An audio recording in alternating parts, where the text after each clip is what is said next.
Alakamisy fa 12 ny volana Jona dia 12 manatra ny araba ary falitafaraka amin'indray amin'ity takariva ity avy hatrany dia asainay ianao anaraka hatramin'ny farany ny fampahalalam-baovao mbola nazahoana akony ary miteraka fikorotanana eo amin'ny mpanjifa ny tontolon'ny fitokonana izay tanterahan'ireo mpiasa eo anivon'ny ery Madagasikara ny fiomankomanana samihafa ao anatin'ny fiatrehana ny 20 Jona dia 12 sivy andro eo sisa dia higadona izay fetim-pirenena izay zay ny sehatra sosialy samihafa ho tanterina amintsika ihany koa androany dia efoana avokoa ny sidin'ny kompania mpitaterana ery Madagasikara noho ny fitokonana tanterahan'ireo mpiasa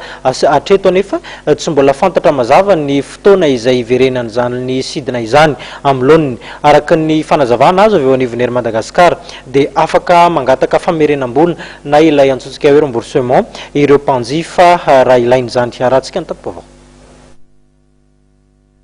Afaka averina ny vola saran'ny tapakilan'ireo mpandeha izay foana ny sidinany raha ny fanamariana izay noentiny tale aravarotry ny kompania mpitaterana Air Madagascar. Mpanjifa izay mangataka remboursement dia mahazo an'ny remboursement ny daholo aloha fa tsy misy fitazomana na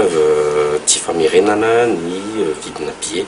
So fotsiny zavatra misy raha ohatra ka taty amin'ny Air Madagascar izy no nividiny billet Air Madagascar mivantana manome le remboursement raha ohatra izy ka tany amin'ny agence de voyage dia efa nalefany tany amin'ny agence de voyage rehetra ny consigne hoe afaka averina sans pénalité ny vidin'ny ticket ny coupon-na billet amin'ireo mpandeha izay voakitiky ireto mouvements sociaux ireto. Nampitaraina ireo mpandeha sasany ihany koa ny tsy fisian'ny fandraisana antanana azy ireo na ny prise en charge. Anisan'ireo velotaraina moa ireo teratany Comoriana izay tokony nitodidohan'ny Comore ny alatsinainy lasa teo ary misy amin'izy ireo ihany koa no efa ho tapitra ny vizany. Misy ny prise en charge amin'ny resaka an'ilay Comoriana reto tokoa ianao vao nahita anazy ireo tamin'ny maraina moa izy nandady teto amintsika. Mbola mitony prise en charge ao azy ireo satria ny ankamaroan'izy ireo dia olona avy any andafindrika avy any Paris Marseille mandalo eto amintsika fotsiny tokony ray tapakandro dia ho any Moroni nefa no toe-javatra dia voatery nijanona eto izy sady tsy taniny eto voaray any amin'ny hotely daholo izy ireo tokoa.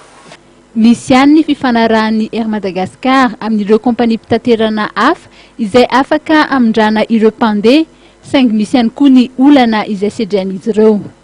Misy dia misy tokoa zany tompoko